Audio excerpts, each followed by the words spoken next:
O perdão, ele desata nas nossas emoções descontroladas, conflitos emocionais. E o conflito emocional, ele é causa da somatização de muitas doenças.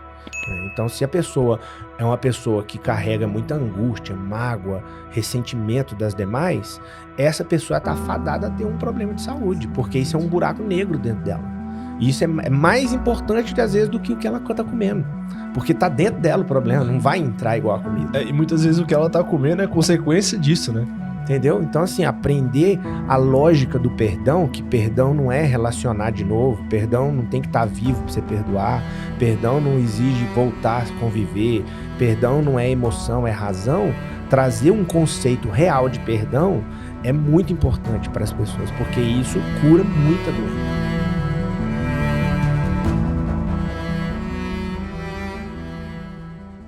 Fala galera, sejam bem-vindos para mais um Power Talks. Hoje a gente está no episódio 11 e a gente vai tratar um assunto aqui que eu gosto demais. A gente vai te mostrar como você provavelmente está destruindo o seu metabolismo com seus hábitos. Isso. Então não perde esse episódio, porque eu tenho certeza que você vai sair daqui com muito aprendizado. Com certeza. E para falar nesse tema, para você parar com essa história de eu mereço, eu posso fazer tudo o que eu quiser e achar que a vida não vai te trazer danos por causa disso, nós trouxemos aqui um médico, o Dr. João Paulo, do Pergunte ao Doutor.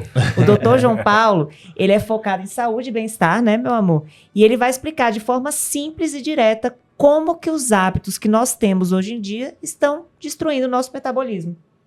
Perfeito. Bom, doutor, agradecer a sua presença aqui. A gente já apresentou como médico, então se você quiser complementar essa apresentação aí do João Paulo para a galera, fica à vontade. Ah, tá bom. Obrigado aí pelo convite de participar aqui do Power Talks, para falar desse assunto que muita gente tem interesse, muita gente desconhece e é mal compreendido às vezes, né? E a gente precisa falar sobre hábitos saudáveis de forma geral. Assim, é isso, minha formação. Quando me perguntam qual a minha formação, eu gosto de falar, eu sou médico. Poxa. Aí todo mundo gosta de falar, qual especialidade? Não gosto de especialidade. Legal. E realmente, eu procurei não me especializar e tratar a medicina de forma sistêmica. Então Legal. Eu costumo falar que eu sou médico da saúde. Perfeito. Eu trato do metabolismo, da saúde dos indivíduos, né? Hoje é muito comum na medicina o médico e o profissional, ele tratar doença com medicamentos. Né? E esquece que por trás da doença existe uma fisiologia que se alterou. Então a gente perde o foco do normal e começa a focar só no errado, no desarranjo do corpo. Então, se a gente foca na fisiologia normal do corpo, Legal. A gente consegue corrigir os problemas na base. E sempre a mudança de hábito, o uso de intervenções naturais, isso sempre é o caminho mais saudável, né? Agora, não por causa disso, a medicação deve ser descartada Perfeito. E deixada Perfeito. De lado. Né? Quem não usa remédio não trata a doença. Perfeito. Mas nem todo mundo precisa de remédio porque não tem doença. Na verdade, tem maus hábitos. Verdade. Legal. Pô, isso aí que você falou é muito legal. Dois pontos, assim, né? O primeiro é esse da especialidade. Porque eu vejo um caminho da medicina que é importante, né? Precisa de alguns profissionais muito especializados, mas às vezes quando a gente vai muito fundo em alguma coisa, a gente acaba ficando um pouco cego pro que tá acontecendo em volta daquilo tudo, né? E é exatamente isso. Eles focam em tratar a doença e, na verdade, a medicina é para ser uma área da saúde, né?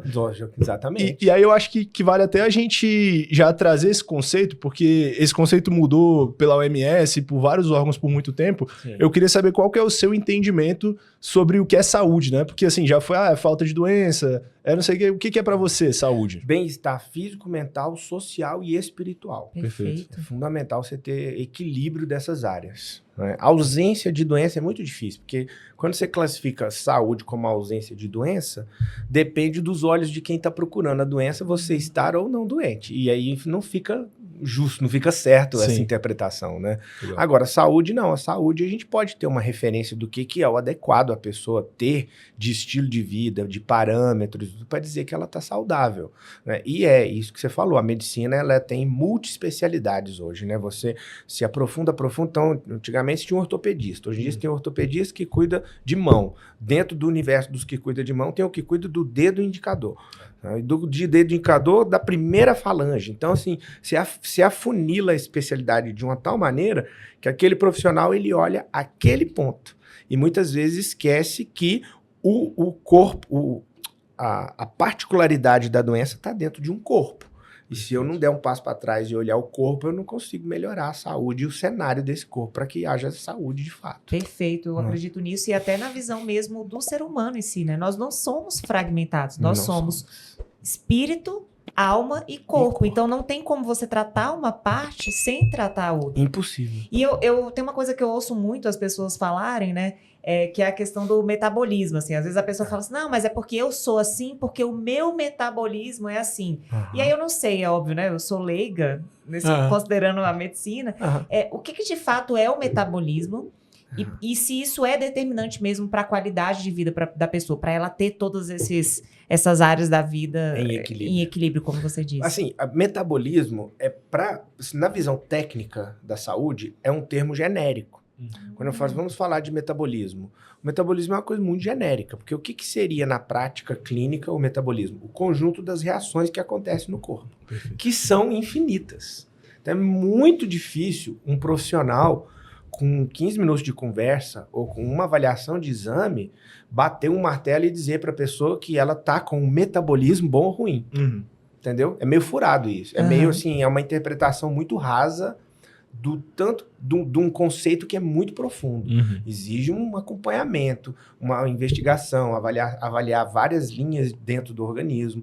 Então é um conjunto de fatores para poder definir como que é o metabolismo de uma pessoa. E mesmo uma vez fazendo isso, é muito complicado a gente ter uma gradação do que é um metabolismo bom e ruim.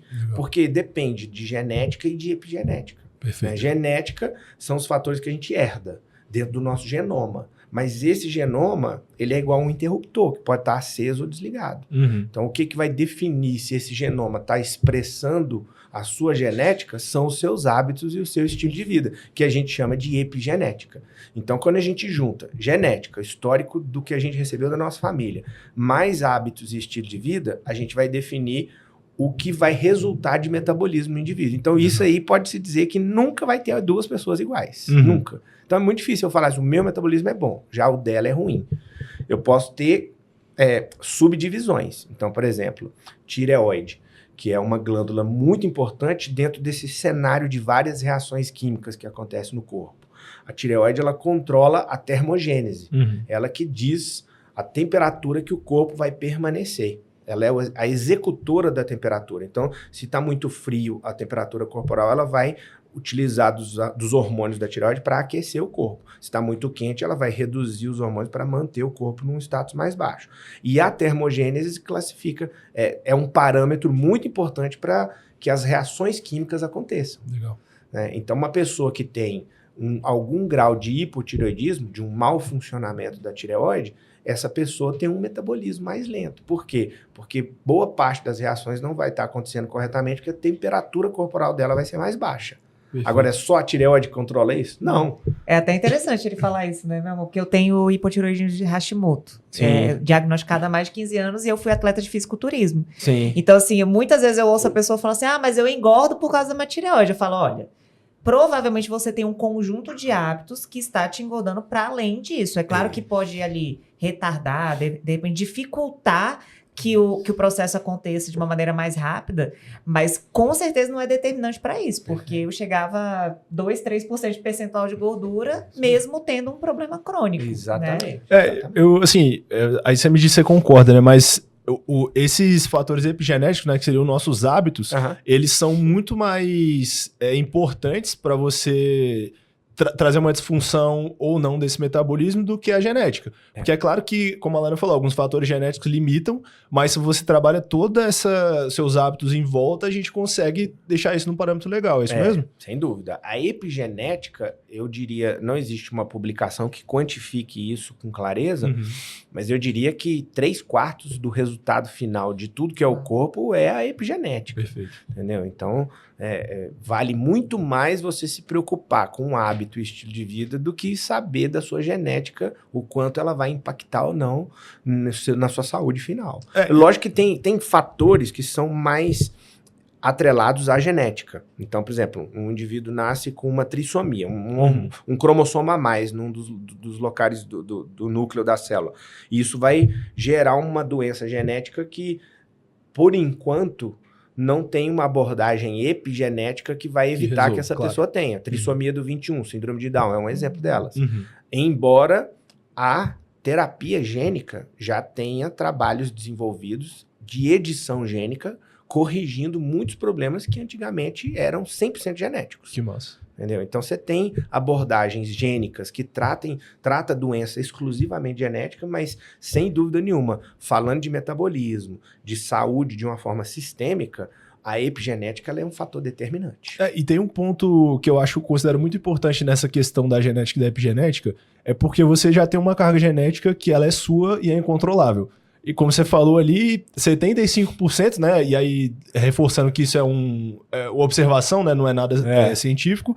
Então, 75% disso tudo você tem controle total sobre ele. Sobre ele. E às vezes a gente se prende se a minha matemática não faltar, aos 25%, é isso? 25%, que a gente não tem controle. Aí fala, não, pô, eu tenho uma doença genética, então não vou fazer mais nada, né? É porque eu acho que isso é do ser humano. Ele procura um argumento que seja a justificativa para ele não ter que mudar hábitos. Né? E a genética, para muitas pessoas, é isso. Por exemplo, eu vou te dar um exemplo. Diabetes. A diabetes é uma doença nutricional. Ontem fiquei quase 1h30 conversando com uma paciente num grupo meu de WhatsApp sobre esse assunto. Porque ela falou assim, a minha filha tem resistência insulínica. E ela herdou do pai. Aí quando ela falou isso, eu pensei assim, opa, vou ter que explicar para ela que não. O pai dela tem diabetes tipo 2, porque ele tinha uma condição, de fato existe uma pré-condição genética que torna mais suscetível algumas pessoas a terem resistência insulínica, mas é um problema essencialmente nutricional. Se você mexer bem no cardápio, no estilo de vida, você controla, você tem como tratar isso. Então, não adianta você olhar para uma doença igual resistência insulínica, esteatose hepática, essas diabetes tipo 2, como uma sentença de morte que você nasceu herdado da sua família e agora vai ser isso e pronto, acabou, eu não tenho o que fazer. Não é isso. O grande problema são os hábitos que a gente herda da família, na verdade, né? Exatamente. Porque a gente herda a genética, mas a gente herda muito da epigenética também da família, né? E esses problemas que você acabou de relatar, de diabetes, de perfil hepático, etc., eles muitas vezes são controlados por medicamento, mas eles nunca são tratados por medicamento, né? O único tratamento disso seria uns hábitos. Um tratamento... Entendo o que eu quero dizer com tratamento, de fato, resolver o problema, né? Não abaixar aquela taxa e você viver à base de remédio, que não é o ideal, né? Pergunta para um grupo de diabéticos qual que deixou de ser diabético com a medicação que ele está tomando. Perfeito. Você não acha ninguém. Por quê? Porque o remédio não trata, ele controla a doença. Para a pessoa não ter grandes consequências. Mas ele não resolve o problema. Por quê? Porque o problema é um problema de hábito alimentar. Às vezes tem paciente que fica com raiva de ouvir isso. Por quê? Porque ele pensa assim, pô, mas eu já dediquei tanto de mudar a minha dieta e não deu certo. Mas às vezes você tentou num caminho que não era o ideal. Exato. E acontece. E às vezes é o tempo também, né? E você tempo. Perceber que às vezes a pessoa descobre uma diabetes ali com 40 anos e ela espera que em 2 meses ela vai mudar a alimentação e tudo vai estar resolvido. Vai mudar e não é assim um que hábito acontece. de 40 anos.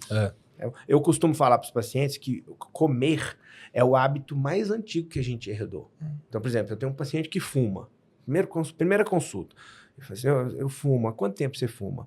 Ah, tem 20 anos que eu sou um fumante. Eu falei, beleza. E quanto tempo você come? Desde que eu nasci. Então, o seu hábito de comer, ele é mais antigo que o do cigarro. Ou seja, é mais difícil mudar os hábitos quanto mais antigo e mais enraizado ele é. Perfeito. Então, assim, você pensa, numa escala, é mais difícil você mudar a alimentação da infância do que parar de fumar. E a gente sabe que parar de fumar é um desafio grande para quem fuma. Imagina. Entendeu? Então, assim, não é uma coisa que em 2 meses, como você falou, você estala o dedo e muda. Exige disciplina e paciência para que o tempo te ajude a mudar esse hábito. Eu sempre falo isso, né? É tudo questão de você achar o caminho, mas permanecer nesse caminho e deixar o tempo fazer o papel dele, né? Assim, quando a gente quer fazer uma mudança relacionada a metabolismo, bioquímica e tal, nunca vai ser uma coisa de 1 a 2 semanas, né? Exato. Então, sempre que for entrar um processo desse aí de mudança, já entrar com uma cabeça de, cara, eu preciso realmente mudar a minha forma de enxergar tudo, mudar meu estilo de vida e mudar de fato os meus hábitos e a minha identidade para que eu consiga permanecer nessa linha aí por muito tempo, né? E a gente vai falar disso mais pra frente e às vezes não precisa de nada extremamente radical, né? Na verdade, a maioria das vezes não precisa de nada extremamente radical. São as coisas mais simples, né? Mais simples. Pequenas mudanças que geram grandes transformações. É exatamente isso. E a gente, mais uma vez, quer buscar as grandes que a gente não consegue fazer muitas vezes. O Luiz sempre fala que se a água custasse R$200 e fosse vendida na farmácia, todo mundo ia querer beber água. Mas como a água é disponível e de graça na maioria dos lugares, as pessoas, é uma dificuldade. Você fala assim, você tem que beber 3 litros de água por dia, mas eu não consigo, eu vou morrer. Mulher do céu, se tu não consegue beber 3 litros de água, o que você vai conseguir fazer na vida? Porque bota uma coquinha 3 litros. É o valor que as pessoas dedicam às coisas da vida, né? E a gente tem uma tendência, né, de querer uma solução assim mais complexa às vezes, né? Porque é como você falou ali no começo. A gente vê uma coisa muito simples que eu posso fazer, mas é desconfortável. Aí você fala, não, deixa eu procurar alguma coisa que eu não consigo fazer pra eu me justificar o motivo de eu não fazer, né? Perfeito. Então, às vezes, a gente quer uma coisa tão difícil pra gente, não, pô, é difícil demais, então tô tranquilo que isso é autossabotagem, né? Exato. É uma forma de justificar a nossa ineficácia de mudar o próprio hábito. Perfeito. E eu acho que isso que você introduziu é muito interessante até pra falar dessa mudança, porque é uma coisa que a gente percebe muito na consultoria, né?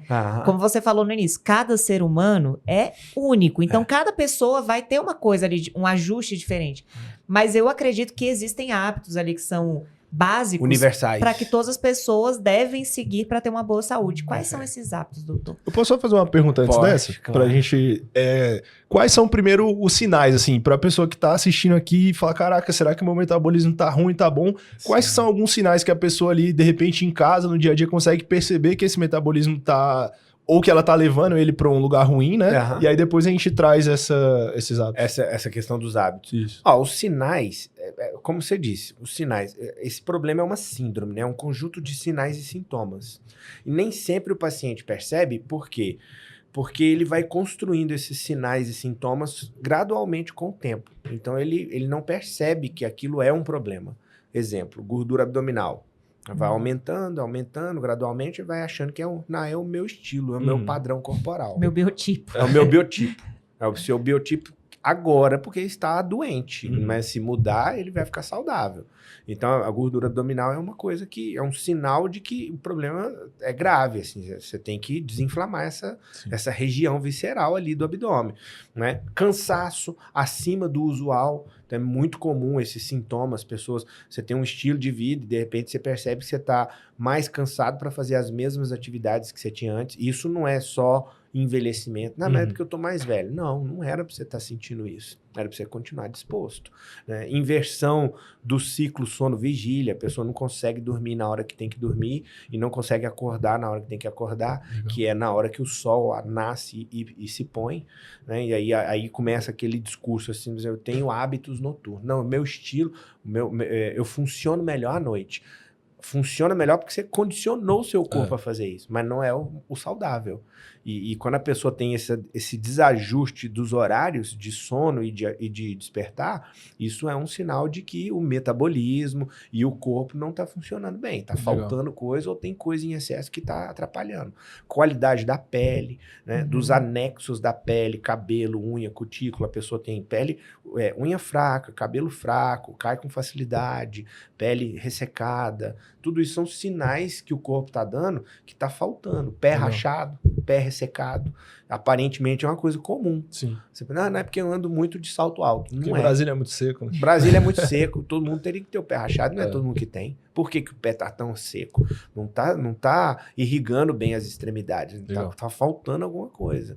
Entendeu? Então, tudo são sinais de que o seu padrão metabólico não tá legal. Perfeito. E assim, são sinais que, às vezes, você que tá aí vendo, você consegue perceber antes mesmo de repente, consultar um médico ou ter um diagnóstico, né? Sim. Mas o grande perigo disso é porque para esses sinais aparecerem, esse metabolismo já tá sofrendo há algum tempo, né? Já. Não são sintomas que aparecem em semanas, né? Às vezes, é o que eu sempre falo assim, por exemplo, a questão de você chegar ali numa diabetes tipo 2, né? Sim. Você começa a 15, estragar isso 15, 20 anos antes. Então, você tá 20 anos atrás trabalhando em busca da sua diabetes ali com 40, sei lá, 60 anos. Persistiu, né? Porque assim, é um trabalho árduo ali, né? São 20 anos trabalhando para mantendo construir um a diabetes, hábito né? que vai construir e chegar lá. Exatamente. Eu falo para alguns pacientes, quando eu atendo, a gente faz um screening do paciente e você percebe alguns padrões. Então, cruzando a ficha, o questionário de hábitos e os resultados de exames, às vezes eu chego com um paciente e falo assim, olha, você está numa linha de tempo onde o seu futuro lá na frente é ter uma diabetes quando você estiver ali com seus 50 anos, 50, 60 anos. É, de repente, ter uma doença aterosclerótica, entupir vaso e tudo. A pessoa, não, mas eu fui mês passado fazer meu check-up, tá tudo normal. O médico do plano me disse que tá tudo normal. Eu falei assim, não estou dizendo que você está anormal agora. Estou dizendo que esse cenário de vida seu, com os exames do jeito que estão hoje, eles estão normais, mas eles estão apontando para a doença. Você está mirando na doença lá na frente. Então, eu estou te avisando agora, porque agora é a hora que você tem de mudar a ponta desse avião e botar ele em uma direção diferente. Porque lá na frente, você vai olhar para trás e pensar, poxa, se 20 anos atrás eu tivesse escutado aquele cara doido que falou para eu parar de comer arroz antes da carne, para eu parar de encher a barriga de farinha, eu estaria numa situação diferente hoje. Sabe? Então, e a gente também volta naquele assunto, né, de que a gente confunde o que é comum com o que é normal. Porque muitas vezes é comum a pessoa não dormir bem, não acordar descansada, ou não ter energia para fazer as coisas. E a gente acha, né, nessa vida de hoje que isso é comum.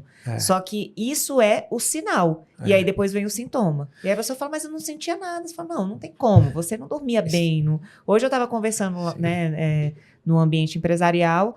Tipo assim, pessoas de 20 anos me falando que desde a época da faculdade dormem 4 horas por dia. Falei, não tem... Ah, mas eu me sinto descansada. Falei, você se sente descansada hoje porque você tem 20 anos. Quando você tiver quase 40 como eu, provavelmente você vai sentir tá isso. tendo um custo. Porque tem um custo. E tem um ponto, né? Que é muito importante prestar atenção. Você está se sentindo descansada porque você se acostumou a estar cansada. Porque quem dorme 4 horas por noite não está descansada. Assim, você pode falar que para mim funciona, não funciona. É questão de metabolismo, é fisiológico, entendeu? Tem uma historinha, um ditado, uma parábola que fala assim, se você colocar um sapo numa panela de água quente, de água fria, ligar essa panela e ela for aquecendo gradualmente, ele morre cozido. Se você pegar essa panela com água fervente e jogar o sapo lá dentro, ele bate e pula. E o problema do hábito é justamente esse do sapo. Você tá dentro de uma panela que aos poucos está aquecendo a doença dentro de você. E você daqui a pouco você morre cozido e não percebeu que o seu hábito te matou. Agora, você tocou num assunto que eu falo muito nas redes sociais e com meus pacientes, que na verdade, complementando esse conceito que você falou e fazendo uma correção também, a gente fala o termo comum e normal. O termo normal, ele é um termo que vem da estatística, da matemática. O que é o normal, o conceito de normalidade? É aquele fator que se repete várias vezes. Né? Então, se eu pego uma sala de aula com 50 alunos e a maioria tem 1,70 de altura, então o normal é ter 1,70. Certo? Ou seja, é comum ter 1,70. São termos sinônimos. Sim. Que são diferentes, esses termos, do ideal. Perfeito. Se eu tenho como ideal ter 1,80, essa sala é uma sala de pessoas baixas. Se eu tenho como ideal ter 1,60, essa sala é uma sala de pessoas altas. Legal. Você entendeu? Entendi. Então, o conceito de ideal, ele não pode ser misturado com o de normal comum. Então, nem sempre estar normal significa estar ideal. Perfeito. Eu vou dar um exemplo do seu caso, doença de Hashimoto. Hoje é muito normal. Se eu pegar ali, de cada 10 pacientes mulheres que eu atendo hoje, 7 têm doença de Hashimoto. Uau. É muito comum. Quer dizer que hoje é normal.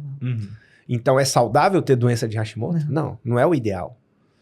As pessoas estão confundindo normalidade com ideal. É porque inclusive profissionais. Vem da norma, né? Isso. Pra mim, o normal é o que está de acordo com a norma. Por isso que eu achava que o normal era diferente. Mas eu entendi, a derivação muito bom, do normal na normal, medicina vem da estatística. Da Por isso que você pega, por exemplo, um exame laboratorial, ele vem Sim, uma tem referência. Aquela referência, né? Referência de normalidade. Isso. Aquilo ali é a média. Isso. É a média da população que faz o exame naquele laboratório. Entendi. Se você pegar, por exemplo, vitamina D. Se você fizer um exame de vitamina D aqui em Brasília, cidade do Planalto Central, e olhar a referência, vai estar um valor. Se você for para o Canadá e fizer o mesmo exame lá, a referência vai vir diferente. Por que a referência vem diferente no norte da América do Norte? Porque é um país completamente diferente, as pessoas têm uma taxa muito mais baixa, então a normalidade é mais baixa. Entendi. Perfeito. Agora, o ideal é o quê? Nem aqui, nem lá. É um valor totalmente diferente. E é legal até, acho que a gente esclarecer isso para as pessoas, né? Porque é uma coisa que confesso que me irrita bastante. A pessoa te traz aqueles exames, aí você fala, cara, isso aqui não tá bom, isso tá ruim, isso tá ruim, isso tá ruim, mas tá tudo dentro da normalidade. Da normalidade, né? Então, o que a pessoa precisa ali... E eu sei que tem muitos médicos também que leem o exame pela normalidade, né? O que a pessoa tem que olhar ali e falar, cara, isso aqui tá indo pro caminho errado, porque você até trouxe esse ponto, e eu acredito que esse é o tipo de profissional que todo mundo tem que procurar, que é um profissional que mexe com saúde. Então eu tô olhando um diagnóstico de exame na minha frente, tá tudo na normalidade, mas eu tô vendo o rumo que isso aqui tá tomando. Se ele tá indo pra cima ou tá te levando ladeira abaixo, né? Perfeito. Então o que a pessoa consegue, às vezes, até... sei lá, ela foi num médico ali que falou que tá tudo normal, mas ela não tá se sentindo bem, que é uma coisa que também eu vejo acontecer muito, eu acho um absurdo. Sim. Você sair do médico com dor e com desconforto e não ter uma solução porque o exame tá normal, né? Como é que a pessoa consegue resolver isso, né? O primeiro ponto é isso que você falou. Se você tem sintomas, primeiro, falando para profissionais, você nunca trata o exame, a gente trata paciente. Perfeito. Então eu não vou tratar a folha. Ah, mas a folha está dizendo que está normal. Beleza, a folha está dizendo. Mas o paciente está se queixando. Então eu tenho que tratar o paciente. Perfeito. Então eu não posso me contentar de que o paciente está saudável se o exame está normal. Eu posso, por exemplo, ter olhado no lugar errado. Não é? Se eu falo para vocês aqui assim, ixi, perdi meu celular. Aí a gente vai revirar esse estúdio aqui procurando meu celular. Mas e se eu tiver perdido ele na sala? E a gente está olhando no lugar errado? Então, o profissional ele tem que ter humildade de pensar assim, eu posso estar investigando no lugar errado a queixa do paciente. Esse é o primeiro ponto que eu acho que é onde está o maior problema, está nesse. O segundo ponto é, você que é paciente e fez exame e está tudo normal, e você tem sintomas, não se contente em não resolver o seu sintoma. Perfeito. Se o profissional não resolveu, vai no outro. Legal. Vai no outro, até cair num que é chato e vai falar assim, não, nós vamos resolver esse cansaço seu, nós temos que descobrir por que você está cansado. Entendeu? Seja conversando, seja fazendo outros exames, seja mudando diagnóstico terapêutico, que a gente fala, que é muda aqui e vamos ver se melhora. Muda aqui e vamos ver se melhora. Isso é uma que forma muitas de vezes é isso, né? Muitas vezes é preciso fazer isso. Comida, por exemplo, é assim, você descobre muita coisa, muita reação alimentar, você descobre na tentativa e erro, porque não tem tanto recurso diagnóstico para você descobrir onde está o problema. Verdade. A minha doença celíaca nunca foi descoberta por exame. Eu sei há 15 anos por testes, porque os meus exames têm doença celíaca. E aí, como eu não tenho problema assim de ter restrição alimentar, em tese, eu trato todo super bem. Aí, recentemente, fiz uma outra mudança alimentar de tirar mais alguns produtos e tive um efeito ainda melhor, inclusive, no hipotiroidismo. Então, é realmente você conseguir entender que é tudo integrado. A doença de Hashimoto, ela é uma doença que acontece principalmente em pessoas que têm sensibilidade não celíaca ao glúten. Que você tem esses dois diagnósticos, que às vezes o segundo, ele é descredenciado do rol de possibilidades. Não, totalmente. Pelos médicos que me acompanhavam, porque eu descobri há 15 anos, mais ou menos, era totalmente... Ninguém até hoje eu recebo disso. muita crítica. E descobriu com terapia chinesa, né? Às vezes eu tenho pacientes com Hashimoto que eu falo assim, vamos tentar ficar esses próximos 2 meses zero glúten, para você sentir o quanto que você melhora. Não esquece o exame, se vai melhorar, se vai piorar, se vai acontecer alguma coisa. Você vai voltar daqui 2 meses e vai me dizer, eu estou melhor ou eu estou pior sem o glúten, tá? Aí ela vai, nesse intervalo, ela vai num médico, num outro médico. Aí ele vai e pede um exame de doença celíaca e vem negativo. Aí fala assim, que ignorância. Volta com o meu glúten, você não tem doença celíaca. Quer dizer, quem disse que é só na doença celíaca que o glúten vai ter efeito negativo no corpo? Não é. Existe um outro degrau aqui antes da doença celíaca, que é a sensibilidade não celíaca ao glúten, que é onde está a maioria das pessoas e que é de onde vai surgir boa parte das doenças autoimunes, principalmente a doença de Hashimoto e a artrite reumatoide. Então, você tem muito paciente. Eu tenho um paciente que é Ironman, o Djalma. E a esposa dele, a Marina. O Djalma, ele tem artrite reumatoide. E ele estava em tempo de parar de treinar. Aí a gente começou a fazer um trabalho, eu expliquei isso pra ele, ele parou de... Ele fala assim, João, onde você precisar dar um testemunho de que parar de comer o glúten trata artrite reumatoide, você me chama. Porque ele é um cara que ele voltou, ele acabou de competir uma prova de Ironman fora do Brasil, depois de muitos anos parado. Por quê? Por causa da doença está debilitando ele, da inflamação gerada por causa da gluteína.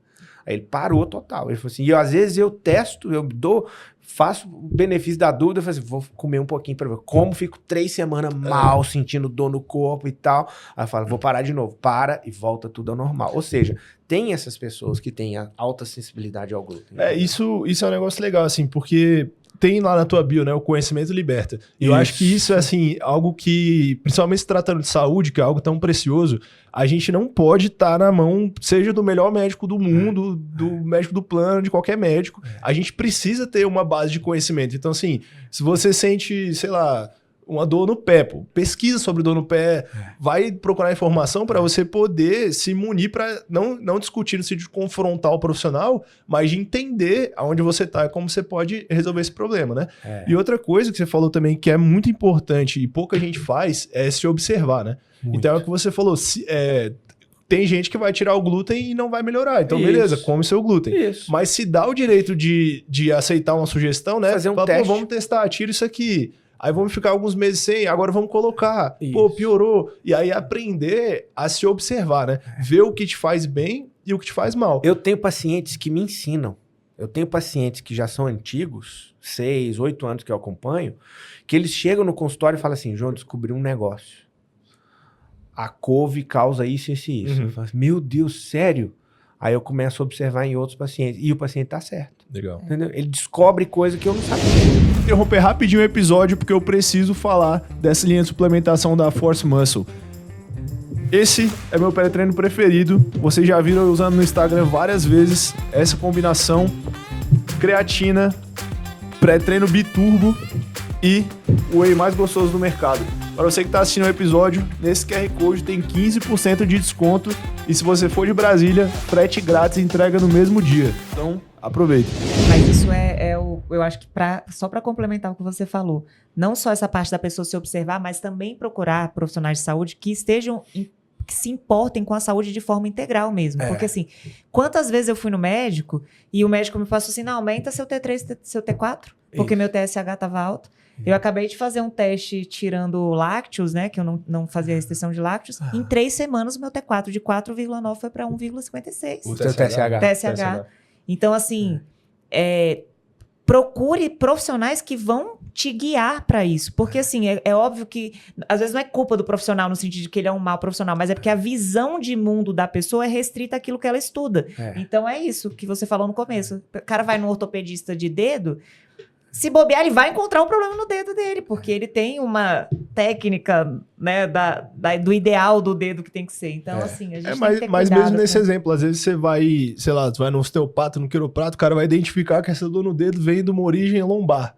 Que muitas vezes o especialista em falange distal do dedo mindinho não vai identificar, entendeu? Então, eu sempre sugiro isso, assim, para todo mundo que eu tenho oportunidade de abrir, né, para tirar alguma dúvida ou indicação, é exatamente isso, procurar esse tipo de medicina, né, ou de terapia que busca mesmo a origem dos problemas, né, porque não é ideal você ter algum sintoma de desconforto. O ideal, e como a gente foi criado para ser... é com o nosso organismo funcionando em total perfeição e harmonia com a natureza. Perfeito. Bem-estar físico. Se é bem-estar, eu não posso estar com mal-estar. Exatamente. Eu não posso estar com um sintoma. Senão eu não estou com bem-estar, então eu não estou saudável. Perfeito. Eu não posso me contentar em ter e carregar um sintoma.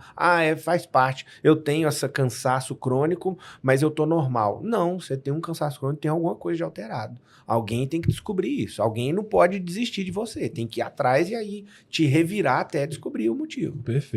Doutor, a gente está passando aí um tempo de um pouco essa discussão da obesidade, né? Parece que voltou. Sim. E assim, por um lado, voltou meio que na piada, o que é bom porque joga os nossos olhos para lá, por outro lado, gera algum desconforto e tal. Sim. Mas eu queria trazer aqui uma questão sobre isso, que a gente tem essas doenças muito associadas com os obesos, né? Sim. Mas eu conheço muitos visualmente não obesos que carregam esses mesmos problemas que um obeso carrega, né? Sim. Você tem visto muito no consultório o que a gente chama do falso magro, né? Aquele magro por fora e gordo por dentro? Muito, muito. Não só gordo, mas é porque assim, o obeso é fato que ele tem doença e problemas. Uhum. Né? Não é um estilo de vida ser obeso, é uma doença. É. Tem uma classificação, um CID, é 66. Agora, o magro, ele acha que só porque ele não é obeso, ele não é doente, mas existem as doenças do magro. Perfeito. Né? Então, assim, certamente ele pode estar sofrendo de outros problemas diferentes da obesidade. E muitas vezes está mesmo. Né? Então, tem inúmeros problemas que uma pessoa magra pode estar carregando e com sintomas similares a que um obeso tem. Por exemplo, a pessoa está queixando de fadiga, cansaço. Não é só o obeso estar cansado. O cara que tem problema na tireoide está cansado. O cara que tem fadiga adrenal está cansado. O cara que tem deficiência hormonal está cansado. O cara que tem deficiência mineral está cansado. Entendeu? O cara que tem uma alteração do ciclo sono-vigília está cansado. Uhum. Então tem muitas causas de fadiga. O cara que tem vitamina D baixa está cansado. Perfeito. Então tem muitas causas de fadiga que não estão atreladas necessariamente à obesidade. E aí então, os dois têm a mesma queixa. Esses aí, você citou todos esses casos aí, eles são o que você falou, 99% de chance de um obeso carregar quase todos esses problemas que você acabou de citar, né? Mas é exatamente fazer esse alerta, né? Porque às vezes você conversa com alguém que você tá... Porque você olha pra pessoa, você consegue ver se ela tá saudável. Porque é o que você falou, o olho, a pele, o cabelo, a unha. E aí você começa a conversar, a pessoa, não, pô, mas eu tô magro. E aí, o perigo que eu falei dessa discussão é isso, né? Agora o magro é saudável, o esteticamente magro é saudável e o obeso é doente, né? Então, acho que é bem legal a gente trazer esse alerta, né? Que aí ele carrega exatamente isso. Gordura concentrada abdominal, muita gordura abdominal. Aí questão de triglicerídeo, HDL, resistência à insulina, pouca massa muscular, só que muitas vezes ele não se preocupa tanto porque ele é magro, né? Exatamente. Porque esteticamente ele tá no padrão parecendo aceitável. Né? Muitas vezes o que define saúde do ponto de vista estético é uma definição mercadológica, né? Então vamos lá. De 5 anos para cá, surgiram as canetas emagrecedoras.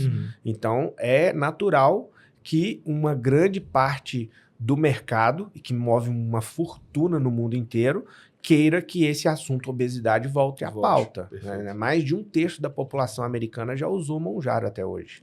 Então você pensa, 1/3 da população americana, imagina o dinheiro, o volume de faturamento que essa empresa já gerou com uma medicação para emagrecimento. Hoje eu fiquei até super chateada porque eu vi, até comentei com o Luiz mais cedo, que eu vi uma propaganda da Serena Williams do Mounjaro. Eu falei, poxa, que, assim, na minha visão, né, que decepção você ver um atleta que em tese entrega, né, um conteúdo de saúde falando sobre isso. Que é uma tentativa também da indústria de normalizar e de trazer isso para o resultado da estética, né? Hoje a tendência do mercado todo, você vê a Coca-Cola tentando parecer mais saudável, né? Todos. O Doritos daqui a pouco vai vir verde com uma plantinha. A Nestlé comprou a Pura Vida no Brasil, que é uma empresa de mercado saudável. Pois é. Para poder ter um braço saudável dentro da empresa que equilibre o não saudável. Mas não estou dizendo que eu sou... É aquilo que a gente falou no início, contra, por exemplo, as canetas emagrecedoras. Claro que não, para algumas pessoas deixa precisam. Claro, não somos contra. Vai ter obeso que só vai conseguir emagrecer e iniciar o processo com esse apoio. Né? Então, faz parte do hall de ferramentas. Claro. Eu gosto de falar isso, assim, que eu quero ter na minha mesa de profissional todas as ferramentas que eu posso usar. Perfeito. Não sei se o Luiz gosta de ferramenta em casa, eu sou aficionado. Já teve a fase. Eu não posso ir numa Leroy Merlin da vida que eu volto com um martelo, com uma chave diferente, entendeu? Porque roupa, né? Às vezes minha esposa... Teve uma vez que eu comprei um chapéu de proteção, aquele chapéuzinho de obra. Aí minha esposa falou assim, amor, você não é engenheiro, por que você comprou esse chapéu? Eu falei, não, porque, segurança é tudo, né? Eu precisava ter, vai que eu vou mexer com os meninos em casa e tal. Aí eu gosto de ter ferramenta, porque eu fico pensando assim, hoje eu não tô precisando dessa ferramenta. Legal. Mas pode ser que uma hora eu me depare numa situação que essa é a única ferramenta que vai resolver o problema. Perfeito. E aí, se eu não tiver essa ferramenta na mesa, eu não vou conseguir resolver o problema. Então, todo tipo de abordagem eu vou atrás. Então, assim, eu sei como usar as canetas, eu uso com alguns pacientes e tal.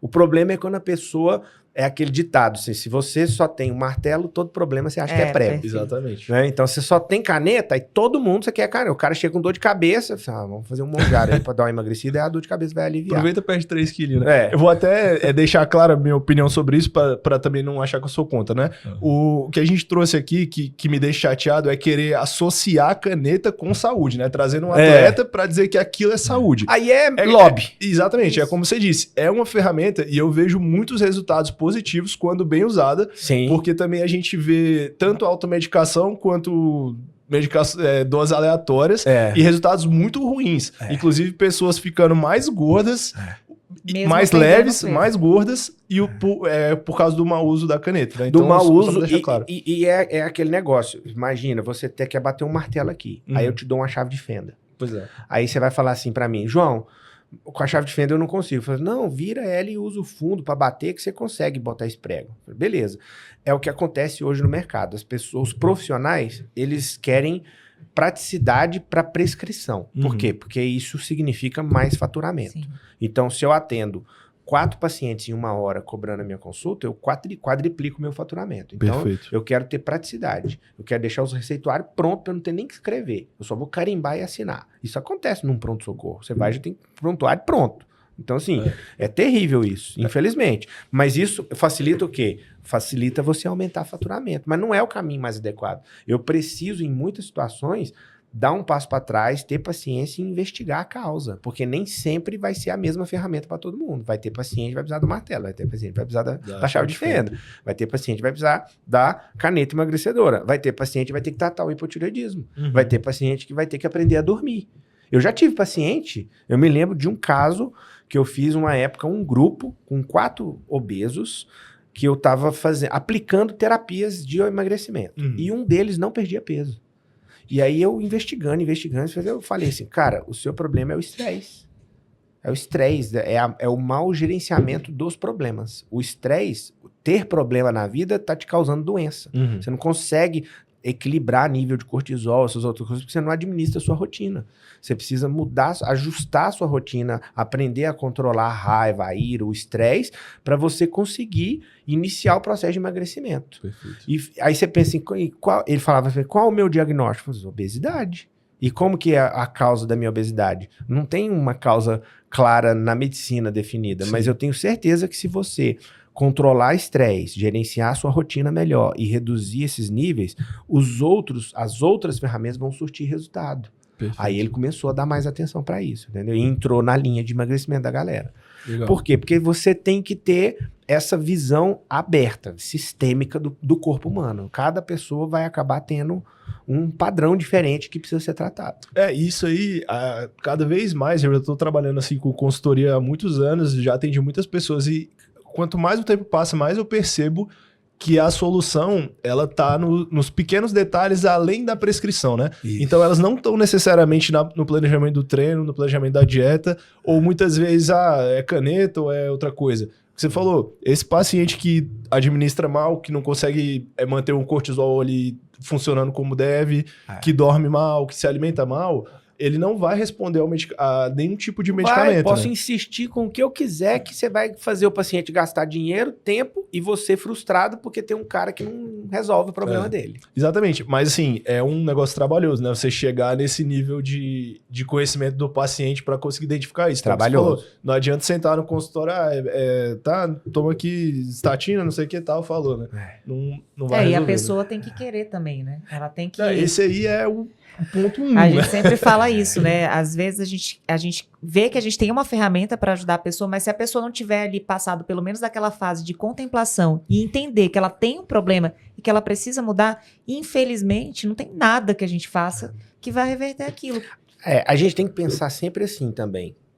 Nós estamos num país com 220 milhões de habitantes. Então nós temos que ter ações de saúde pública que tratem o coletivo. Perfeito. Então não adianta, assim, a gente tem coisa que tem que ser no coletivo, Claro. senão você não consegue tratar todo mundo que precisa. Não é todo mundo que vai ter acesso a essa medicina. Claro. Não é todo mundo vai poder pagar essa medicina, infelizmente. Por quê? Porque ela gasta mais tempo. Não tem como uma medicina integrada, com uma visão sistêmica, com 1, 2 horas de consulta, com vários exames, com horas de interpretação e tudo, ela ser o mesmo valor financeiro e até valor mesmo imensurável do que um atendimento num serviço público onde você está tratando uma grande massa. Perfeito. É impossível, né? Ali você está tratando o coletivo. No particular, você está tratando o individualizado. Você está afunilando em cima de problemas específicos. Tem um custo a mais. Claro. Né? A minha luta e a luta de quem atua nessa linha é o quê? Conseguir com mais eficácia possível, tornar coletivas abordagens integrativas, para que mais pessoas possam ter acesso. Mas, assim, existe uma barreira entre a qualidade e o coletivo. Não tem como eu oferecer o mesmo serviço de uma forma tão particular para um grupo grande, enorme de pessoas. E além dessa barreira existir entre a prestação do serviço em si, existe a própria barreira social de uma sociedade que impõe que você tenha hábitos ruins. Porque se eu converso, por exemplo, num ambiente corporativo sobre hábitos, eu sou a estranha há 20 anos. As pessoas me acham estranha porque eu não aceito almoçar fora sempre, porque eu durmo às 9 horas da noite, então eu não aceito um convite para sair à noite. Eu não sou normal. Você é anormal. Isso é ideal, né? Pra você, né? Aí ele Mas, o tipo, Luiz aproveitou para poder fazer um elogio aqui, ó. Mas é triste isso. Porque aí você entra num ambiente que vira mesmo... isso é muito comum entre a gente, deve acontecer com você também, que as pessoas, quando eu estou no ambiente, as pessoas pensam que eu estou julgando o tempo todo. Então, esses dias até teve uma brincadeira, né? Que chegou uma pessoa lá no escritório e falou assim, eu vou comer esse chocolate aqui porque a Alana não pode. Aí eu falei, se eu não posso, imagina você. Porque eu tô treinando, fazendo dieta, tô fazendo tudo certinho, né? Porque assim, a gente tem que ter mesmo uma conscientização e eu me entristeço em pensar nisso porque eu não consigo olhar para o espectro social geral e ver isso acontecendo. Hoje eu tive uma questão no trabalho, eu tive que almoçar fora. Eu mandei mensagem pro Luiz, né? Eu falei assim, cara, fui no Pátio Brasil, perto ali do escritório, eu passei na praça de alimentação, falei, você não vai acreditar o que as pessoas estão comendo numa quarta-feira, meio-dia. Tipo, ok, você sair no final de semana com seu esposo e comer uma pizza, tomar um vinho, se você bebe, tá tudo bem. Agora, dia a dia... na quarta-feira, assim, pra quê? O hábito é muito ruim da população. É muito. Se a gente for olhar a média, é terrível. Assim, tá muito longe de apontar o nariz do avião pro lado do ideal.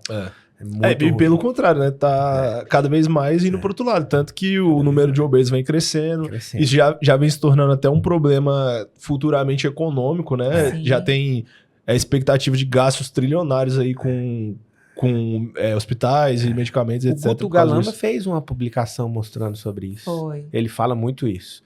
Ele defende essa teoria, que é uma lógica, né? Assim, eu acho impossível, mas é uma lógica. Qual?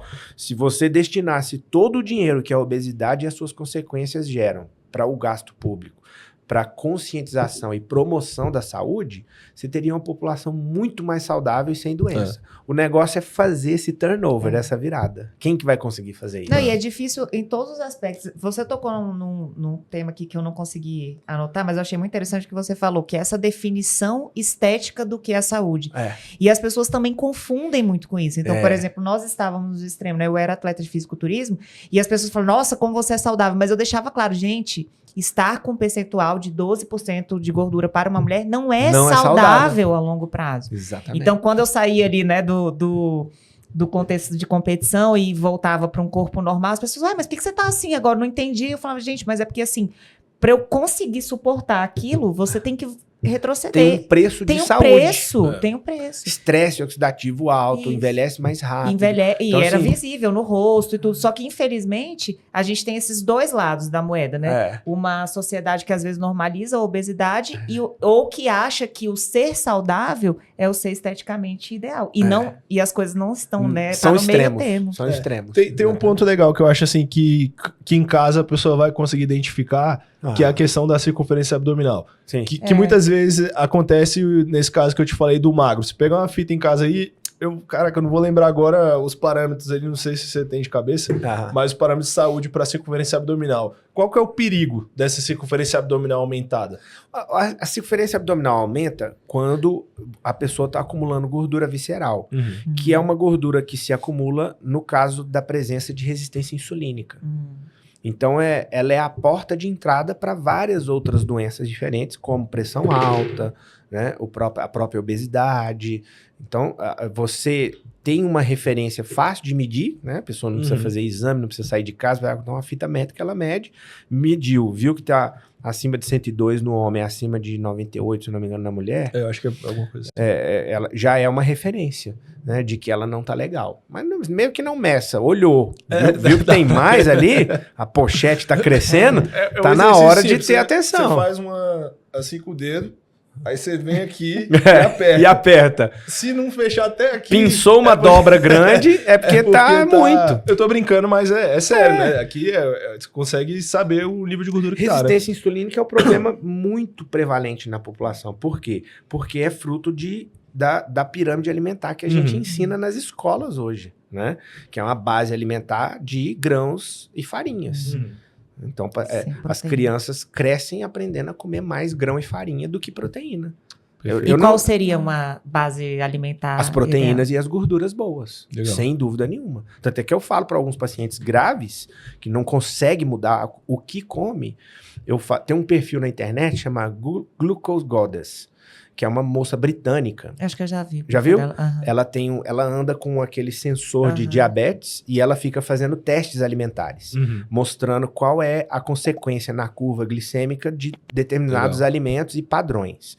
Então, por exemplo, tem um teste muito interessante que ela fez, que é assim, ela botou um pocket de uma tigelinha com frango desfiado e arroz. Aí, num dia, ela comeu primeiro o frango, depois o arroz. No dia seguinte, ela comeu primeiro o arroz, depois o frango. Só de inverter a sequência que comendo a proteína primeiro, o pico glicêmico, ou seja, o tanto que a insulina subiu, foi muito menor, tipo 70% a menos. Ou seja, a pessoa não mudou o que come. Ela continuou comendo a mesma coisa, arroz com frango, só mudou a sequência, que ingeriu a comida. Já trouxe uma mudança radical no resultado final do exame dela. Então, você vê aquilo que a gente falou. Pequena mudança, nem parei de comer o que já comia antes, mas que já faz diferença. E principalmente mulheres, né? Mulheres têm muita dificuldade de bater quantidade de proteína, né? Aí, às vezes, eu vou falar, né? É muito comum as pessoas me abordarem para falar do tema, às vezes eu vou conversar. Mas... Primeiro que acha que eu como muito, né? A maioria das pessoas, nossa, você come muito. E eu falo, gente, mas é sobre você ter essa densidade alimentar mesmo. Você saber, você terminar uma refeição e falar, poxa, eu tô satisfeita com o que eu comi. Porque eu vejo isso, muito farináceo, muitas coisas palatáveis, e aquilo não te dá uma saciedade. Aí você come, continua com fome. Continua com diferente fome. Da Daqui proteína, 2 horas tá com fome de novo. E não consegue entender que é simples, que é uma solução simples, né? Até uma coisa que o Luiz tem feito, às vezes, na consultoria, quando a pessoa tem muita dificuldade, ele faz uma lista de alimentos e fala, come a quantidade que você quiser, disso aqui. Eu faço isso com o paciente. Eu passo um manual meu low carb, onde eu ponho os alimentos que fazem pico glicêmico baixo e os que fazem alto. Eu falo assim, come esses da coluna da direita. Aí eu falo assim, não, mas eu preciso de uma nutricionista para saber quanto de carne eu vou poder, quanto você aguentar. Sério? De manhã, quantos ovos, então, eu posso comer no lugar do pão? 10. Quantos que você quer? 8? Pode comer, 8. Nossa, mas eu vou engordar. Não, engordar você não vai. Você vai tratar a resistência insulínica. No primeiro momento, você vai secar. Porque você vai baixar a insulina, vai diminuir a retenção hídrica, parar de reter sódio, você vai melhorar muito. Com o tempo, esses 8 vão ser muito. Mas aí você já vai estar com o seu paladar diferente. Sim. Aí a gente mexe na quantidade. Então, um degrau de cada vez. E pro treino é a mesma coisa. E eu acho que é exatamente isso. O caminho inicial, a base desse caminho para ter uma nutrição melhor é mexer primeiro na qualidade. E eu falo isso assim, sem medo de errar. Se você comer batata, mandioca, abóbora, carne, frango, aveia, fibras, etc., legumes, você não vai engordar. Você pode comer o quanto você quiser, à vontade. É rodízio. Agora vai fazer um rodízio em casa. Agora não pode colocar um croissant lá no meio de vez em quando. Aí Tem um livro, Luiz e Alana, não sei se talvez vocês já tenham lido, que é esse livro aqui, ó, O Poder do Hábito. É maravilhoso. Maravilhoso. Esse livro eu já li. Esse livro ele fala, Charles Duhigg, ele fala que a escravidão do hábito ela existe por causa da rotina. O hábito, ele tem um gatilho, uma rotina e uma recompensa. É uma tríade. E a rotina é o que escraviza as pessoas dentro do hábito. Se a gente for pensar na alimentação, o que é a rotina da alimentação? É o cara ir sempre no mesmo restaurante, é o cara ir fazer compra sempre no mesmo lugar, é o cara sair sempre para comer com as mesmas pessoas, entendeu? Então eu falo muito sobre isso com os pacientes. É o seguinte, você tem que mudar hábito alimentar, você tem que começar a comprar num lugar diferente. Aí fala, mas eu compro no Atacadão X. Vai Lá tem comida saudável também. Eu sei, mas vai em outro. Porque o seu cérebro vai entender que mudou a rotina. Você vai no mesmo, você já tá acostumado a passar naquele corredor lá do sonho de valsa onde você vai pegar. Então vai em outro. Eu saio muito com o meu amigo X. Então você vai sentar com ele e falar abertamente. Falar assim, olha, eu tô ficando doente, eu vou morrer por causa disso. Se eu não mudar o meu hábito, a culpa vai ser sua junto.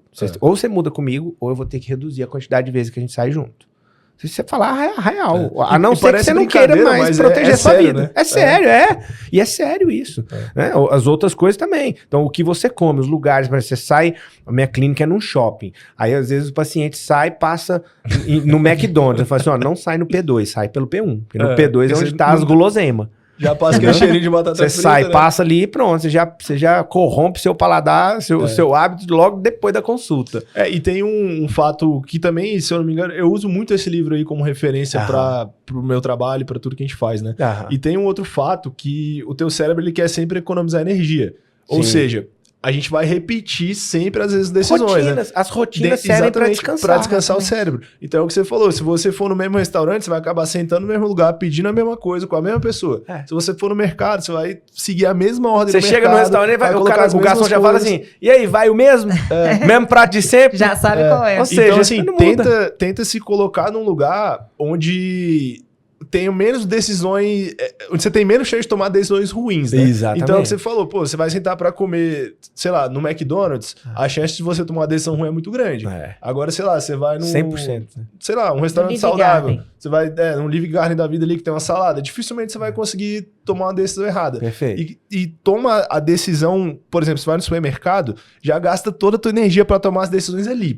Leva pra casa só o que você pode comer, que aí depois pode ir de olho fechado na despensa. Que aí tá dentro daquela lista que a gente falou, vai lá e come à vontade. E tem um problema social, né? Por exemplo, a família tem um obeso, aí os demais continuam comendo tudo igual e deixa o coitado do obeso ter que mudar sozinho. Fala assim, cara, e a sua camaradagem? E o companheirismo?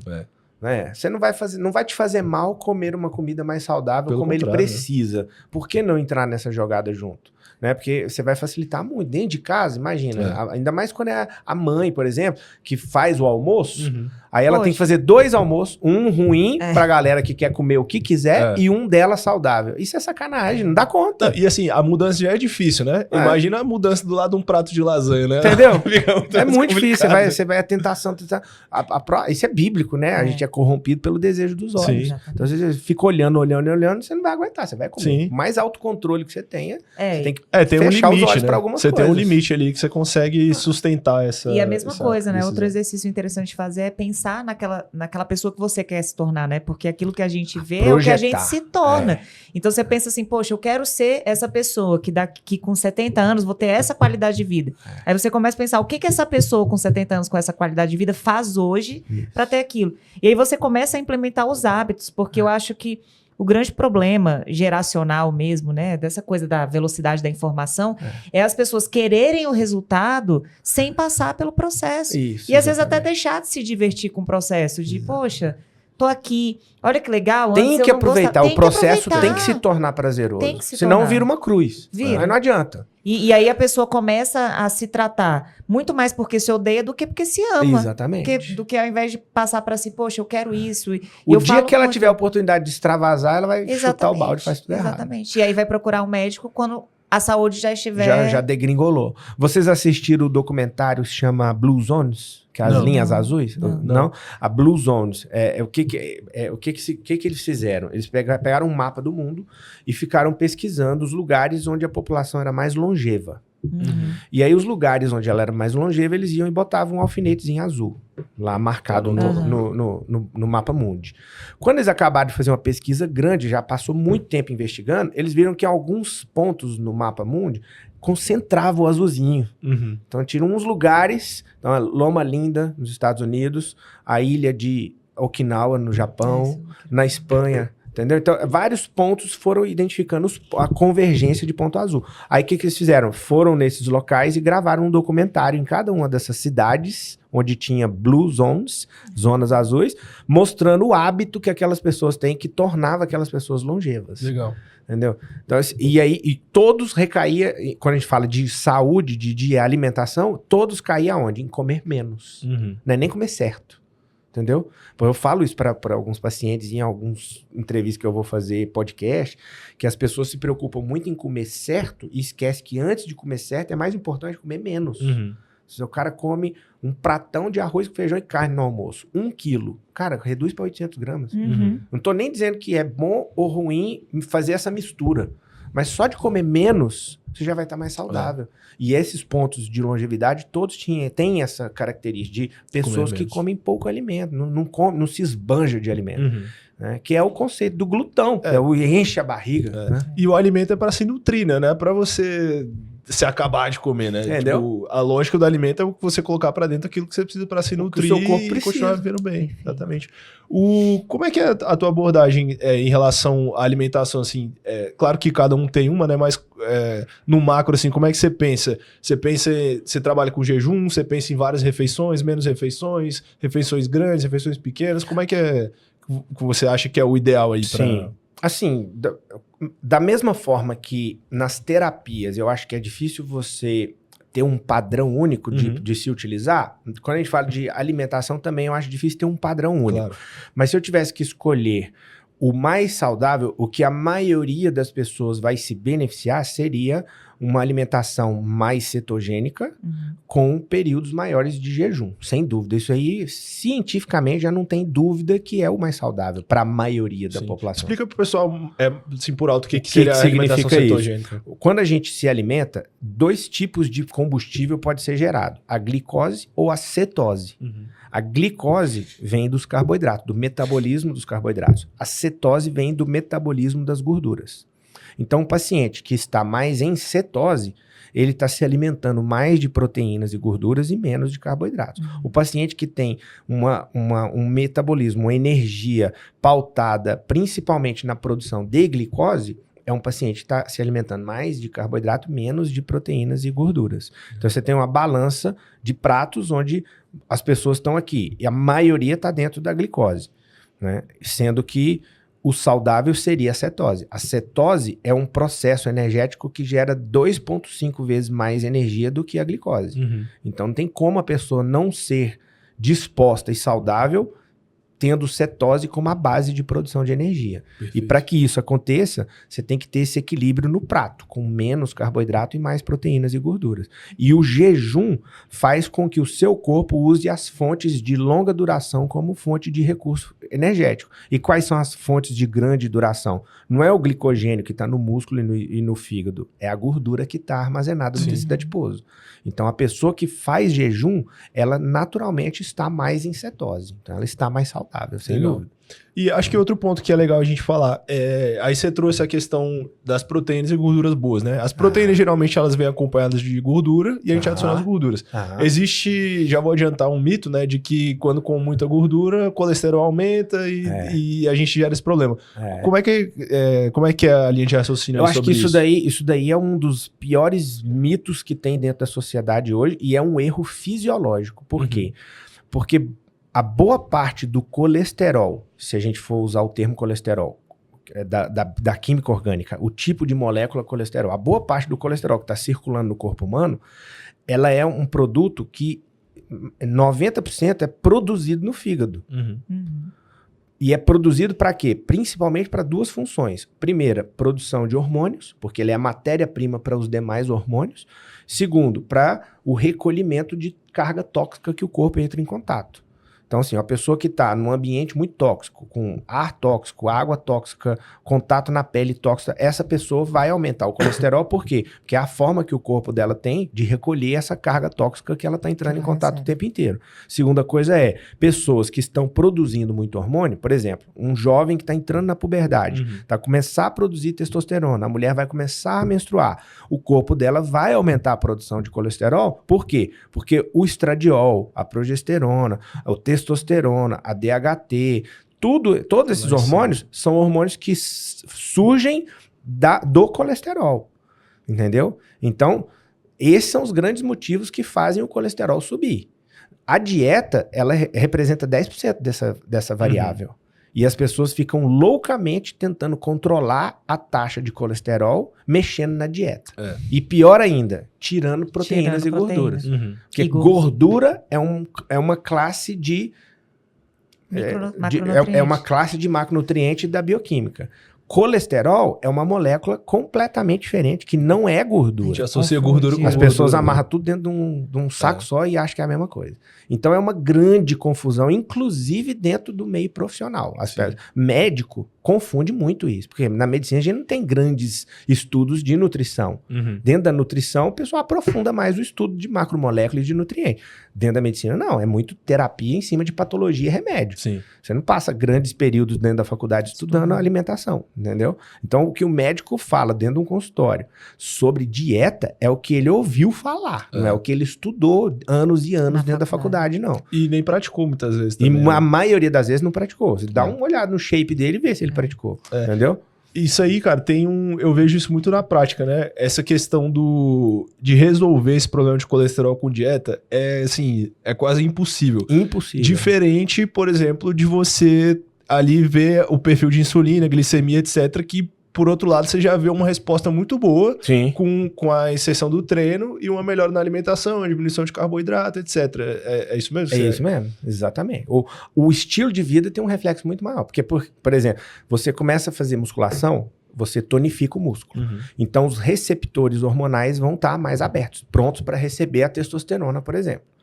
Então, quando você começa a fazer uma atividade física anaeróbica, uma musculação, você vai utilizar melhor os seus hormônios. Utilizando melhor os seus hormônios, você vai produzir hormônios com mais facilidade. E produzindo hormônio com mais facilidade, essa matéria-prima que está estocada no sangue, que é o colesterol, vai reduzir. Então é natural que haja um reflexo positivo nesse controle. Entendeu? Mas o que eu quis dizer, se você pega, por exemplo, um bebezinho, acabou de nascer, e tirar o sangue dele e medir a taxa de colesterol, vem lá, 300. Caraca. Será que ele acabou de comer uma picanha dentro da barriga da mãe dele? Por isso que tá batendo 300 de colesterol? Essa confusão é terrível. O leite tá vindo com principalmente de ovo, né? Para pessoas mais velhas, assim, né? Você ter que explicar isso, às vezes é complicado, assim. Pra todo mundo, médico, não médico, novo, jovem, velho, isso é um problema, assim, é uma pandemia de desinformação. E mais uma vez a gente volta no que você falou, né? O conhecimento liberta, cara. Hoje, assim, a gente vê pessoas, já falei isso 1000 vezes, pô, é PhD na coisa mais complexa que imaginar, mas o cara não sabe o que é proteína, o que é carboidrato, o que é gordura. Então, assim, você sabe tudo sobre o assunto, mas você não sabe como é que seu corpo funciona, o que você tem que colocar dentro do corpo, né? E teve um negócio que você falou legal, que recentemente a gente começou a ficar muito atento com essa questão de produtos de limpeza, cremes, pasta de dente, escova não, né?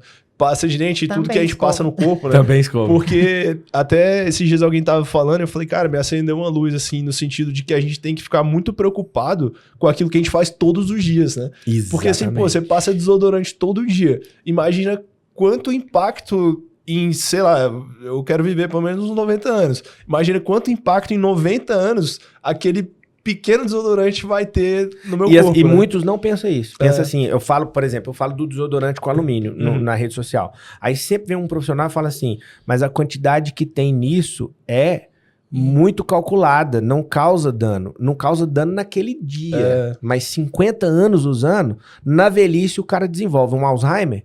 Aí ficam procurando por que ele desenvolveu isso. Porque ele ficou enchendo o corpo dele de tóxico a vida inteira.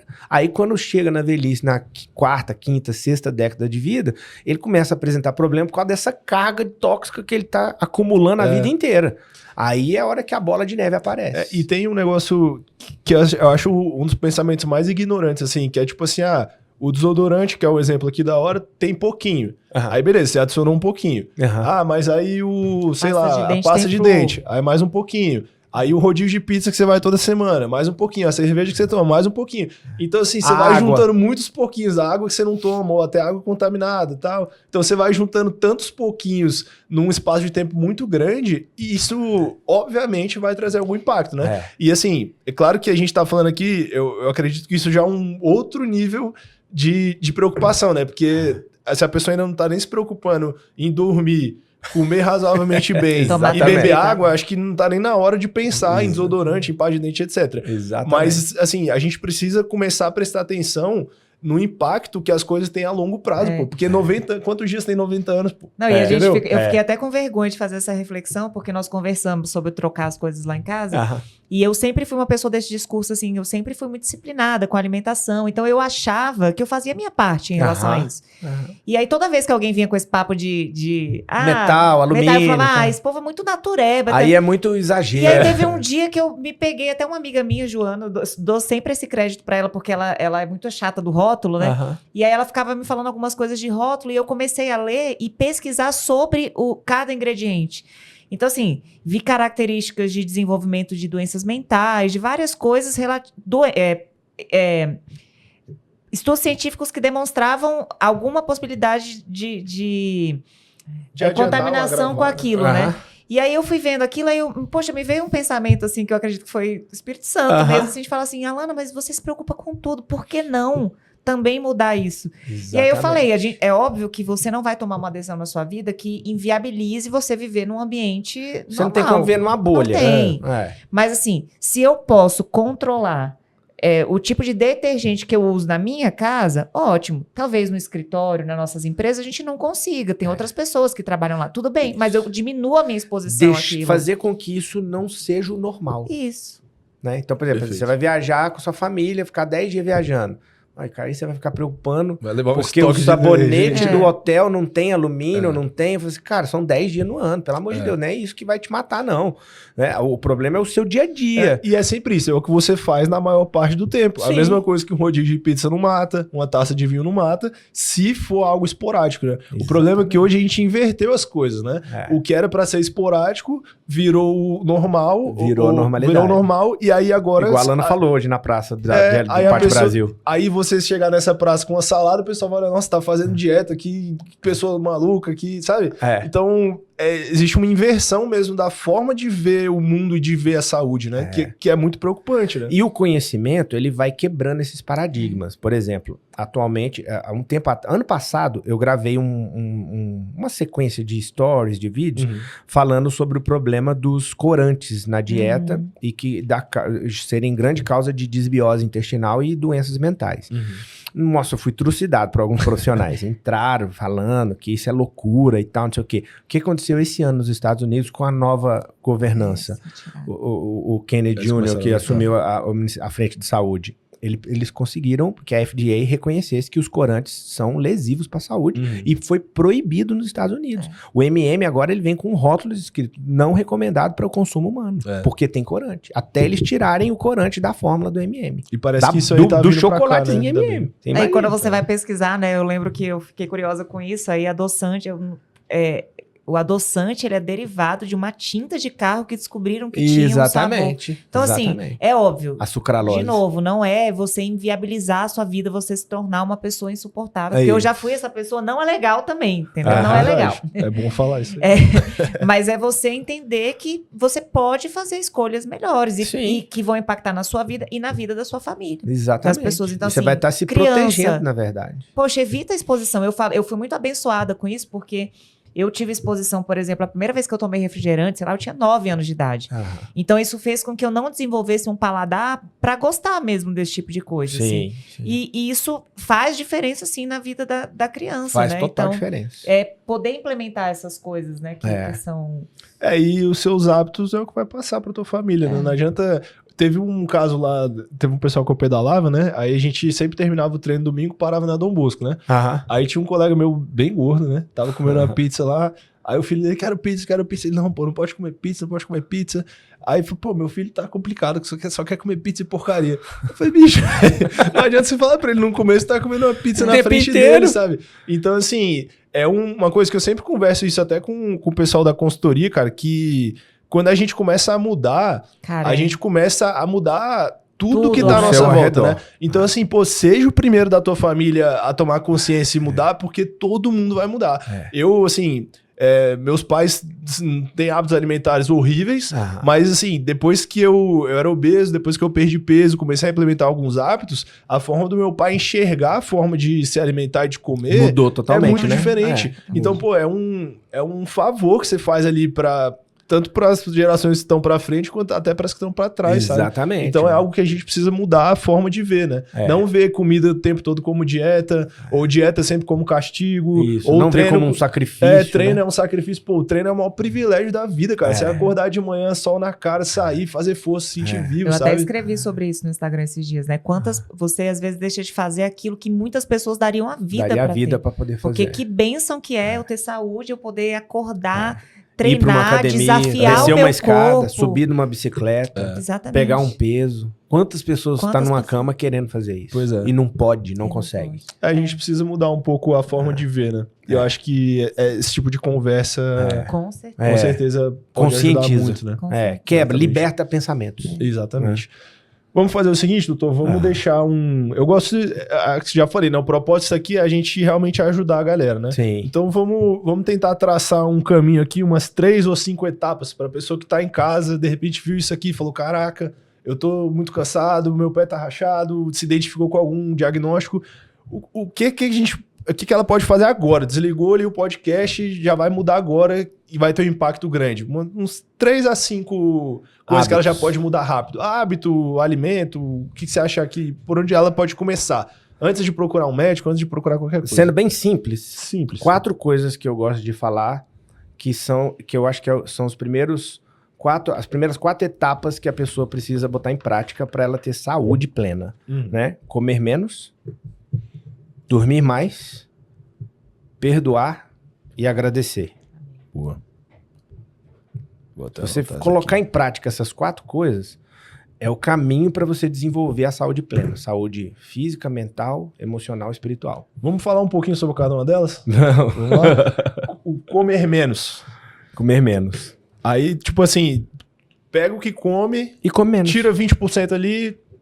Pra não complicar, porque o primeiro argumento que as pessoas têm é, pô, esse cara tá dando entrevista, o consulta dele é cara. Não consigo ir lá pra ele me ensinar a comer. Sim. Aí larga de lado. Tá de graça. Entendeu? Aqui, ó, pra você. Aprende. Então não tem segredo. Sim. Pega, o que você come hoje? Isso. Quanto? Tanto. Diminui a quantidade. Legal. Ah, mas eu posso comer as mesmas coisas? É a mesma coisa. Quantos sneakers você come por dia? 8. Come 2. Perfeito. Entendeu? Ah, mas sneaker faz mal. Vai ter um nutricionista chato que vai vir falar isso pra mim. Olha, o cara falando que ele pode comer sneaker. Mas 3 faz menos mal que 8, né? 3, você diminuiu o volume. O primeiro passo é diminuir a intensidade do problema, né? Eu aprendi isso na medicina. Você chega um paciente no pronto-socorro com um corte desse tamanho na perna. Primeira coisa que você faz, dou um ponto no meio. Entendeu? Que eu divido o problema pela metade. Perfeito. Aí cada meio eu dou outro ponto no meio. Aí eu vou dividindo pela metade. Perfeito. Entendeu? Se eu pegar da ponta e for dando ponto, aí aqui tá sangrando, eu não consigo controlar o problema. Legal. Entendeu? Então, assim, divide pela metade, começa a comer menos. Isso acho que é o primeiro passo. Aí, os próximos passos dentro desse braço da alimentação, lógico, aprender sobre qualidade da alimentação, o que você pode comer mais e comer menos, tem algum alimento que é muito ruim que você está ingerindo, que é interessante você parar de comer total, você vai evoluindo dentro desse caminho. Mas só de comer menos e a pessoa desenvolver esse raciocínio, ela vai... Você conhece pessoas, vocês conhecem gente que come mal, mas come pouco e é saudável. Eu tenho paciente, sim. Sim. Você pergunta, na minha lista de pré-consulta, eu peço para descrever quais alimentos a pessoa ingere. Aí, às vezes, o cara escreve lá assim, coca, o nome de um chocolate e tal. Se eu olhasse só aquilo ali, eu pensaria, nossa, esse cara tá lascado, né? Aí eu vou ver os exames. O exame do cara até que não é ruim, não. Aí eu falo, cara, você escreveu coca lá, como é que é? Seu exame não é tão ruim, glicemia é super controlada, insulina e tal. Ah, não, eu escrevi porque você pediu pra eu colocar quanto que eu ingiro. Mas assim, aquilo ali eu bebo uma coca no final de semana, quando eu saio com minha família, eu tomo um copo. É a exceção, né? Entendeu? Não é a regra do cara, ele não come muito daquilo, ele não ingere muito daqueles alimentos. Então, comer menos é um primeiro passo que é muito fácil de dar. Todo mundo pode fazer isso. Até o cara que já come pouco pode comer menos. Sim. Eu acredito muito nisso e por muito tempo, né? Quando a gente tá começando, a gente tem muita insegurança na profissão, você provavelmente passou por isso, né? E a gente sempre quer entregar um negócio que a pessoa olha e fale, meu Deus, mais complexo e quanto mais o tempo passa, mais eu vejo que a solução é muito simples. E às vezes a pessoa até se frustra. Porque ela vem esperando, pô, às vezes ela vê os resultados que as pessoas estão tendo, chega lá, pô, Aí você fala, isso aqui que você come, tira 20%. Isso. Aí a pessoa, pô, mas como assim? É. E as soluções, elas são simples. As soluções, simples. elas são simples, entendeu? Exatamente. Legal, eu acho que isso aí é um passo que dá pra realmente pra pessoa na próxima refeição que esteja já ouvindo que amanhã já não começar a possa fazer. comer menos que comeu hoje. Todo Perfeito. mundo. Dormir, como é que a gente consegue mexer um pouquinho no sono assim de uma forma simples? A regra geral pro sono é a seguinte, você pensa assim, que Deus criou quem primeiro, o mundo ou o homem? O mundo. Deus criou o mundo e dividiu o céu da terra, aí veio um sol rodando, a terra rodando, o sol, e a gente tem a alternância do dia e da noite. Aí nesse cenário ele cria o homem. O homem foi criado num cenário que tem uma alternância dia-noite. Então, o nosso corpo ele precisa respeitar essa alternância dia-noite. Nós temos hormônios que funcionam de noite, tem hormônios que funcionam de dia. O que define dia e noite? A luminosidade. Então, o que seria o ideal? Perfeito. Não estou dizendo que todo... Eu não faço o ideal. Sim. Então, vou te dizer, o que seria o ideal? Deitar para dormir quando ficar escuro. Levantar do meu sono quando ficar claro. Isso seria o perfeito. Mas em Brasília, o sol se põe por volta de 18h30, mais ou menos. E amanhece tarde também. E amanhece tarde. Então, eu não conseguiria deitar para dormir 18h30. Eu tenho outras demandas para fazer. Beleza. Tem um podcast para gravar aqui. Por exemplo, estamos gravando. Mas quanto mais perto de 18h30 eu dormir, melhor. Legal. Aí mesmo raciocínio de comer menos. Hoje você dorme que horas, Luiz? Aí o Luiz me fala, eu durmo 2 da manhã. Eu falo assim, o que seria dormir menos? Dorme 1. Dormir mais, no caso. O João... deita pra dormir 1. Deita pra dormir meia-noite. Quer dizer que meia-noite é o horário ideal? Não. O ideal seria o 18h30. Mas quanto mais perto dele você tiver, melhor vai ser. Perfeito. Se hoje o seu normal tem sido deitar 11, meia-noite, começa a deitar às 10. Entendeu? A mesma coisa para levantar. O sol desperta às 6h30 da manhã. Então, quanto tempo depois de 6h30 você tem acordado? Não tá legal. Tem que despertar mais cedo. Perfeito. E você melhora o sono melhorando o despertar. O despertar sempre vem primeiro na correção do hábito do sono. Então, se a pessoa não insistir em acordar numa hora boa, ela não vai dormir numa hora boa. Acordar, olhar pro sol, mesmo. Tem gente que pensa assim, eu vou deitar aqui mais cedo para pegar no sono mais cedo. Não é assim que você vai corrigir o seu sono. Aí você fica rolando ali. Você vai ficar igual uma coruja rolando na cama e não vai dormir. Programa assim, durante essas próximas 2 semanas, eu acordo 8 todo dia, eu vou começar a acordar 6. Mas eu vou ficar morto. Vai. Mas é o preço que você vai pagar para poder mudar o hábito. E à medida que você for ficando cansado, você vai descansar mais cedo. Seu cérebro vai pedir para você dormir mais cedo. E por favor, aproveitem e olhem para o céu antes de olhar para isso aqui, tá? Eu não sei se alguém provavelmente já teve a experiência, né? De passar, sei lá, uma semana numa fazenda. Nossa, você percebe que a saúde melhora. Como a gente consegue entrar na questão do teu relógio. Você não tem o que fazer.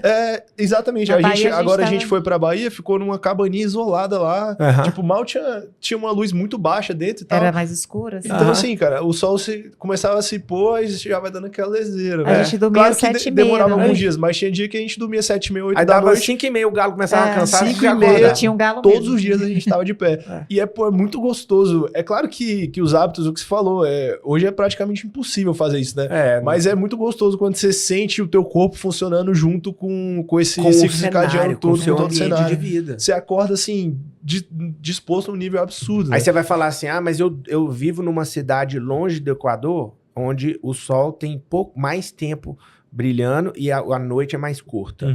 Você está numa cidade onde o cenário do sono não é favorável. Por isso tem mais doença nos polos e não nos trópicos. Perfeito. Entendeu? Legal. É mais comum isso. Você vê câncer. O câncer é mais prevalente quanto mais longe do Equador você está. Né? Por vários motivos. Que a pessoa dorme pior e ela está mais longe do sol. Essa eu não sabia, legal. Solar. Que massa. Entendeu? Então é natural você buscar o ambiente favorece a qualidade do seu sono. Então se tá num ambiente que favorece, deita para dormir o mais perto de 18h30 que você pode, você que tá aqui em Brasília. Entendeu? Inclusive no episódio anterior a gente trouxe uma consultora de sono, então você que gostou do assunto de sono já volta um episódio aí que tá só sono e rotina. Aí lógico, você pode trabalhar a higiene do sono, né? Claro. Ambiente, tornar o quarto o máximo escuro possível, sem ruído, tudo isso vai favorecer a qualidade do sono, mas deitar cedo e levantar cedo é a mesma lógica do comer menos. É uma coisa que sim. E dá pra já mudar teu despertador e agora e amanhã você já acordar Porque, mais por exemplo, cedo, você fala assim, tem que ter tem um vídeo lá em Ribeiro que ele fala assim, você tem que ficar num quarto escuro o suficiente que se você botar a mão um palmo de distância da mão, do rosto, você não enxerga a sua mão. Maravilha, isso é o perfeito, cenário perfeito. Mas para isso vai ter que ter um blackout. Sim. Aí quem tá assistindo, às vezes vai falar assim, pô, vou olhar amanhã o preço do blackout. Aí vai desistir Aí na fica hora. cara, não dá pra eu botar um blackout. Então não dá pra eu mexer meu sono, entendeu? Então você tem que quebrar barreiras. O que qualquer pessoa pode fazer? Botar o alarme pra levantar mais cedo e deitar mais cedo pra dormir. Perfeito. É o que eu sempre falo, é a mínima ação possível, né? Isso. Então começa por ela. Começa Não por dá o ela. blackout, Esse bota é o teu pontapé despertador, inicial. deixa o relógio lá na cozinha pra você já levantar e ir atrás dele, não tem erro. E o perdoar, doutor? Perdoar. As pessoas... Isso é um conceito universal, né? O perdão, ele desata nas nossas emoções descontroladas, conflitos emocionais. E o conflito emocional, ele é causa da somatização de muitas doenças. Né? Então, se a pessoa é uma pessoa que carrega muita angústia, mágoa, ressentimento das demais, essa pessoa está fadada a ter um problema de saúde, porque isso é um buraco negro dentro dela. E isso é mais importante, às vezes, do que o que ela está comendo. Porque tá dentro dela o problema, não vai entrar igual a comida. E muitas vezes o que ela tá comendo é consequência disso, né? Entendeu? Então, assim, aprender a lógica do perdão, que perdão não é relacionar de novo, perdão não tem que estar vivo pra você perdoar, perdão não exige voltar a conviver, perdão não é emoção, é razão. Trazer um conceito real de perdão é muito importante para as pessoas, porque isso cura muita doença. Legal. Muita doença. É um negócio que a gente precisa entender que o perdão é um negócio que é pra gente, né? Que é você realmente tirar esse peso, né? Exatamente. Então, É tirar pesos emocionais. É isso mesmo. Isso aí eu tenho certeza que é muito importante. A gente... E isso para a saúde, em hábitos, né? Ser uma pessoa perdoadora, né? Pai nosso, né? Perdoai as nossas ofensas, assim como perdoamos os que nos ofendem. Então, para receber o perdão, nós perdoamos. E você não tá perdoando e quer o perdão de Deus? Perfeito. É a única coisa condicionada na Bíblia, né? É o perdão. Perfeito. E agradecer? Ser grato, né? A gratidão é uma moeda, é uma semente da saúde do coração. Né? Então, assim, ser grato por você hoje estar vivo, por você estar construindo sua família, por você ter uma coisa para comer, por você ter saúde, por você conseguir sair da sua cama, né? A gratidão. Agora, a gratidão, às vezes, banalizou um pouco esse termo na ficou internet. Até meio roots, né? Ficou meio assim, gratidão, né? Então, assim, eu sou um gratidão. Não é isso. Ser grato é ter uma atitude de gratidão. Perfeito. Né? Você botar em prática ações no seu dia a dia que mostrem que você é uma pessoa grata, que você é uma pessoa que valoriza as coisas que você tem, do pouco ao muito. Né? Você valoriza a sua família.